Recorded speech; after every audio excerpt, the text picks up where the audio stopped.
Shalom, shalom, shalom à tous. Shalom, shalom, excusez-moi, nous avons été coupés tout à l'heure, mais nous sommes obligés de reprendre notre émission.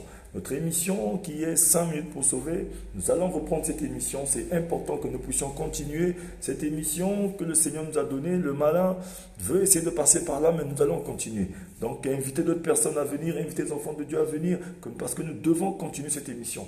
Le Seigneur reste Dieu. Oh Jésus, tu es Seigneur. Tu es le même. Toujours le même, tu n'as pas changé. Tu es le même éternellement. Jésus, tu es le même. Tu es le même hier et aujourd'hui.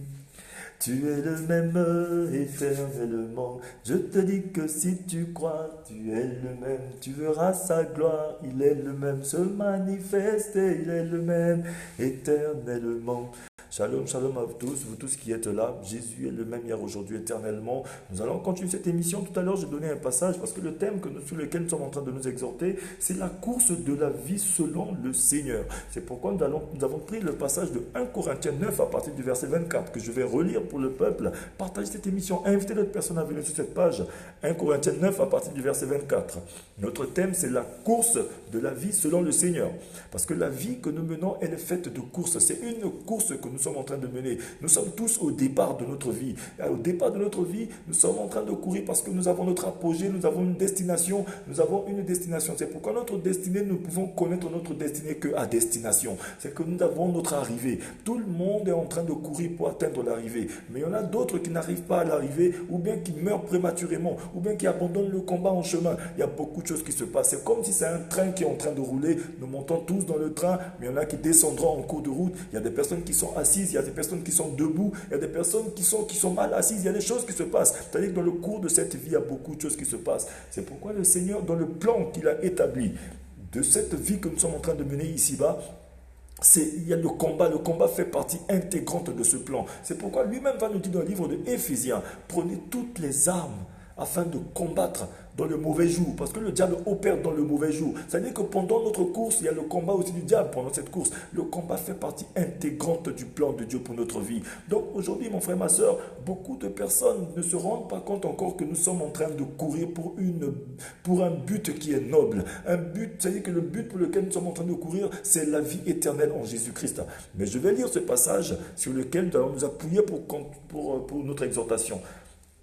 Ce passage, c'est le 1 Corinthiens 9 à partir du verset 24 que j'avais lu tout à l'heure, que je vais relire, qui nous dit, ne savez-vous pas que les coureurs dans le stade courent tous, mais qu'un seul remporte le prix. Courez de manière à le remporter. Tous les athlètes s'imposent toutes sortes de privations et ils le font pour obtenir une couronne qui va se détruire. Mais nous, c'est pour une couronne indestructible. Moi donc, je cours, mais pas comme à l'aventure. Je boxe, mais non pour battre de l'air. Au contraire, je traite durement mon corps et je le discipline de peur d'être moi-même disqualifié après avoir prêcher aux autres. L'apôtre Paul est en train de nous dire ici, mon frère, ma soeur, vous tous qui suivez, que nous sommes comme des athlètes. Les athlètes, ils courent, par contre, ceux qui vont par exemple dans les stades, dans les Jeux Olympiques, dans les grands mondiaux, nous voyons par exemple le cas par exemple de Ben Johnson à l'époque, le cas de par exemple chez nous en Centrafrique, Ayar, par exemple, qui était un grand coureur chez nous en Centrafrique, mon frère Ayar.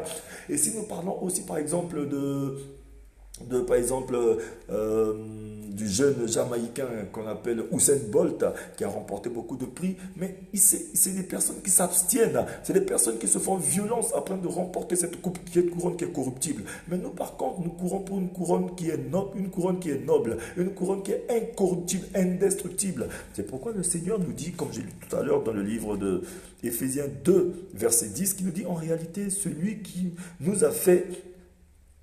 En réalité, c'est lui qui nous a fait. Nous avons été créés en Jésus-Christ pour des œuvres bonnes que Dieu a préparées d'avance afin que nous les pratiquions. Ça veut dire que nous, aujourd'hui, la course que nous sommes en train de mener, nous ne courons pas pour une victoire, mais nous courons dans une victoire. Ça veut dire que nous sommes en train de courir dans une victoire. Ça veut dire que Dieu a déjà créé notre circuit. Le circuit sur lequel nous sommes en train de courir a été créé par Dieu, a été aménagé pour nous, pour que nous puissions courir sur ce circuit. Mais nous avons juste certaines précautions à prendre. Nous devons prendre des précautions précautions. C'est que le Seigneur t'a appelé à être triomphateur de la mort, à être triomphant, à être victorieux, à être quelqu'un qui a déjà gagné. Mais tu as juste besoin d'avoir des restrictions, d'être discipliné. C'est selon les disciplines et les règles que le Seigneur nous a données, c'est selon ces disciplines-là que nous pourrons gagner notre combat. C'est-à-dire que nous allons voir que je vais vous donner par exemple l'histoire d'un homme dans la Bible, un jeune homme qui est venu selon le Seigneur. Je vais vous lire son histoire. Je sais que beaucoup de personnes connaissent l'histoire de ce jeune homme dans la Bible.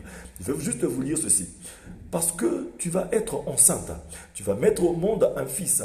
On ne lui coupera pas les cheveux, en effet. Il sera consacré à Dieu dès avant sa naissance. C'est lui qui commencera à délivrer les Israélites du pouvoir des Philistins. Juge 13, verset 5, c'est l'histoire de Samson. Samson, c'était un homme que Dieu a désiré. Il l'a mis dans le ventre de sa mère. Il a dit à sa mère, parce que tu seras enceinte, tu vas mettre au monde un fils. Sa maman attendait avec un ardent désir un enfant. Il cherchait un enfant. Dieu lui a mis un enfant. C'est-à-dire que cet enfant qui venait en elle n'était pas un enfant comme les autres. C'est-à-dire que toi qui es là, qui m'écoutes, tu n'es pas comme les autres. Le plus souvent, nous, on aime beaucoup juger notre vie conformément aux autres. On aime comparer notre vie aux autres. On a tous une destinée avec le Seigneur. La destinée de Samson était de venir secourir le peuple philistin, secourir le peuple de Dieu. Toi, ta destinée est de sauver ta famille. Ta destinée est de t'occuper de tes enfants. Ta destinée est de sauver un peuple. Ta destinée est de prêcher la parole. Ta destinée est de la réussite, mais avec le Seigneur, tu as une destinée. Mais le problème qui se pose, nous aimons beaucoup comparer notre destinée à celle des autres. Alors que lui, sa destinée à lui, il avait des restrictions. On dit, cet enfant, on ne lui coupera pas les cheveux. En effet, il sera consacré à Dieu dès avant sa naissance. C'est-à-dire que dès avant sa naissance, dans le ventre de sa mère, il était déjà consacré à Dieu. C'est comme nous tous ici, à la ligne, rien qu'à la ligne de départ, dans le ventre de notre mère, Dieu nous connaissait. Il nous avait déjà consacrés. Il t'a déjà consacré. Il t'a donné une destinée. C'est que toi, tu dois être triomphateur de la mort. Tu dois gagner des combats. Tu dois vivre bien. Tu dois emmener ta famille à un niveau. Tu dois emmener tes amis. Tu dois être un meneur d'hommes. Tu dois être quelqu'un de méticuleux, quelqu'un qui travaille bien. C'est-à-dire que le Seigneur ne t'a pas appelé à la médiocrité. Dieu n'a appelé personne à la médiocrité, mon frère, ma soeur. C'est que Dieu nous a créé, il nous a mis sur cette piste de départ. C'est-à-dire que pour cette piste, là où nous sommes au départ, nous devons courir cette course, nous avons tous quelque chose, nous avons tous des restrictions, nous avons tous des précautions à prendre, nous devons tous faire attention, nous devons traiter notre corps durement et faire attention à tout ce qu'il y a autour. Parce que la distraction vient aujourd'hui nous mettre à terre. Il y a certaines personnes, pour qu'ils puissent bien courir, il faudrait qu'ils boivent de l'alcool. D'autres, pour bien courir, il faut qu'ils fassent certaines choses. Mais nous, on veut faire tout comme tout le monde. Mon frère, ma soeur, j'aimerais dire à quelqu'un, tu ne peux pas faire tout comme tout le monde. Alléluia. Mais nous allons voir ce qui s'est passé jusqu'à là. Samson est le dernier des 12 juges dans le livre du même nom. Il est nazir, ce qui veut dire qu'il doit vivre selon certaines règles que Dieu a données. À l'époque, quand on dit nazir, c'est que lui, il doit vivre selon certaines règles que Dieu a données. Parmi celles-ci, il y a le fait qu'il ne doit jamais se couper les cheveux. Ça veut dire qu'aujourd'hui, Samson ne devait jamais lui se couper les cheveux. Parce que c'est à chaque fois que ses cheveux poussaient qu'il devenait un peu plus fort. Ça veut dire que toi, aujourd'hui, le Seigneur peut-être te dit que toi, tu dois rester dans cette position. Tu ne dois pas toucher de femmes. Tu ne dois pas toucher les femmes avant le mariage. Tu ne dois pas boire de l'alcool. Tu ne dois pas vivre selon certaines règles. Tu ne dois pas arriver dans certains milieux. Parce que c'est en restant comme ça. Ça veut dire que la sanctification, en gardant ton cœur pur, c'est là où tu es fort et tu es puissant. Alléluia. Aujourd'hui, nous perdons de puissance, nous perdons de force parce qu'on veut faire comme les autres. Parce que les autres boivent de l'alcool, je bois de l'alcool. Les autres fument, je fume. On est imitateur, en imitant les autres. Parce que les autres vont dire que non, parce que tu es faible, parce que toi tu es nul, parce que toi tu es ceci. Non, tu ne peux pas vivre selon les autres. Le Seigneur t'a donné certaines règles, certaines restrictions. Il t'a mis dans une famille pauvre parce qu'il veut que tu restes dans cette famille afin que tu puisses acquérir des connaissances. Parce que les connaissances qu'une personne qui a grandi dans une famille pauvre a reçues est différente des connaissances qu'une personne qui a grandi dans une famille riche aussi reçoit. Parce que celui qui est dans une famille riche reçoit aussi certaines connaissances, certains privilèges lui ouvrent des accès. Mais toi aussi, dans une famille pauvre, tu reçois aussi certaines choses. Le Seigneur, il ne se trompe jamais, il n'est jamais en retard. Selon notre position, selon notre appartenance, là où le Seigneur nous a placés, il sait pourquoi. Il ne se trompe jamais. Alléluia, mon frère, ma soeur. Et maintenant, la parole nous dit aussi ceci. Dieu a rendu Samson très fort. Presque, vous savez, il était très fort, presque comme Superman, alléluia. Et plus ses cheveux poussent, plus il devient fort. Ça dit que Samson, c'est parce que ses cheveux poussaient un peu plus, il devenait encore un peu plus fort. Alléluia. Puis, ses ennemis ne connaissaient pas son secret et tentent de l'espionner. Aujourd'hui, par exemple, toi, lorsque tu deviens très fort, Tu dois comprendre quelque chose. Parce que lorsque tu as des restrictions dans ta vie, pendant ta course, regardez quelqu'un comme Usain Bolt. Lorsqu'il court, on le voit, il est costaud, il est musclé, il est fort, il remporte ses combats et chaque jour, il bat encore des records sur records. Mais vous savez que ses adversaires, ceux qui courent avec lui, il les bat tout le temps, des Gatlin et tout ça. Mais ils sont tout le temps en train de chercher ses faiblesses, chercher son secret. Mais il a quel secret? Mais toi aussi, les gens sont en train de chercher ton secret.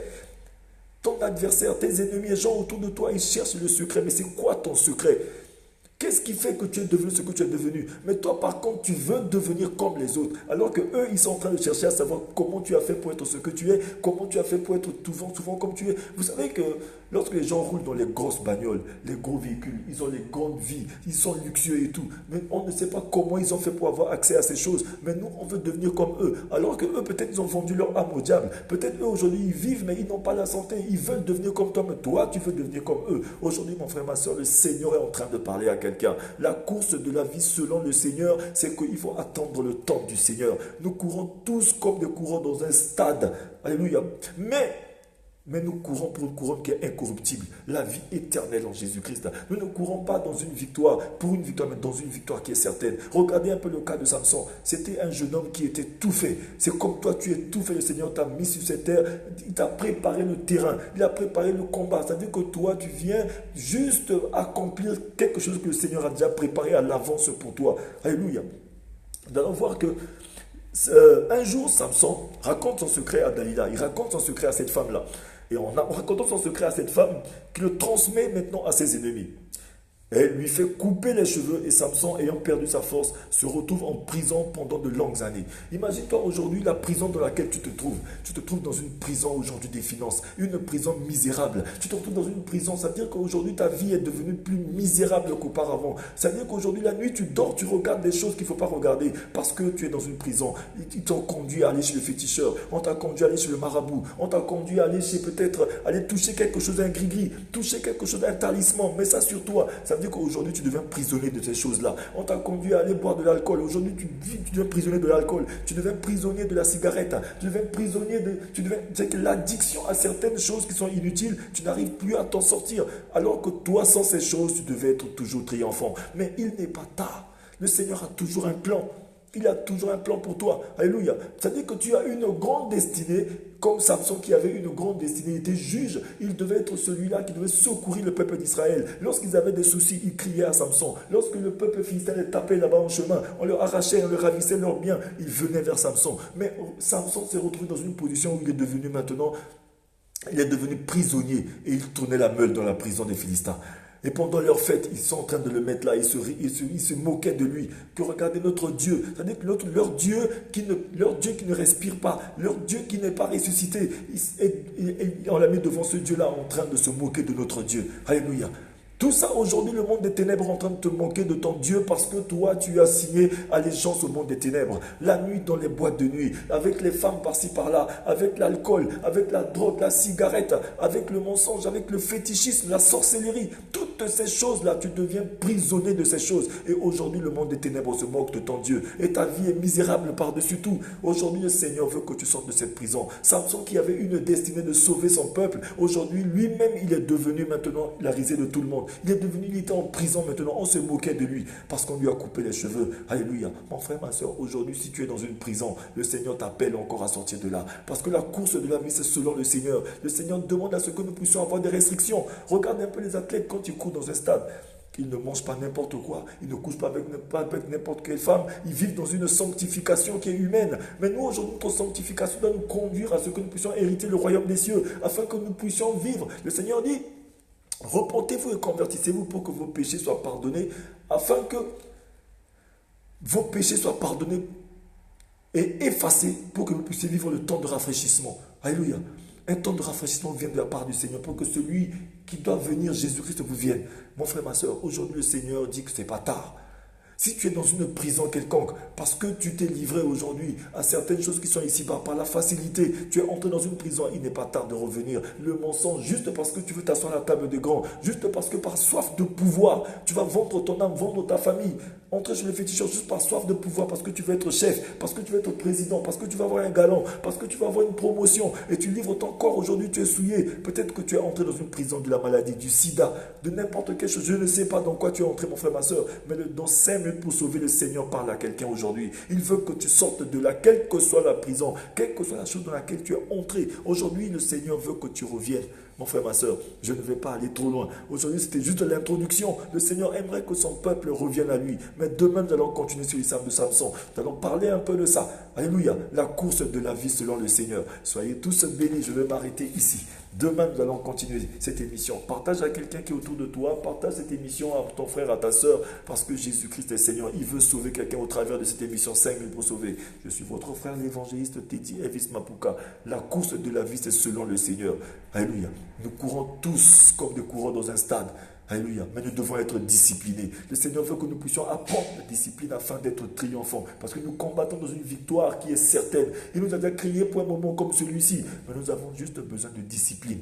Que le Seigneur te bénisse, toi qui as suivi cette émission. Partage à quelqu'un autour de toi, partage sur ta page, afin que d'autres personnes puissent être informées de ce qui se passe ici. Alléluia. Le Seigneur veut que nous soyons sauvés. Il veut que nous soyons informés pour être sauvés. Soyez bénis, mon frère, ma soeur. Je suis votre frère, l'évangéliste Teddy Elvis Mapuka. Soyez tous bénis. Je vais prier pour quelqu'un. Éternel Dieu de gloire, Père très saint, je te prie pour mon frère, ma soeur, pour une personne qui a suivi cette émission. Bénis-le, fortifie la foi de tout un chacun de nous.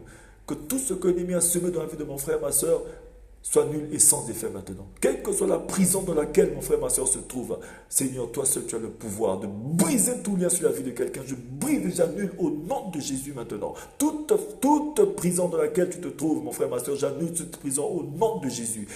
Gloire te soit rendue, éternel Dieu de gloire. Que ta main de puissance soit sur la vie de mon frère, de ma soeur. Bénis cette émission 5 minutes pour sauver. Nous t'avons ainsi prié au nom de Jésus-Christ. Amen. Oui, mon frère, ma soeur, soyez tous bénis. C'était votre émission 5 minutes pour sauver avec votre frère, l'évangéliste Teddy Elvis Mapuka. Soyez bénis.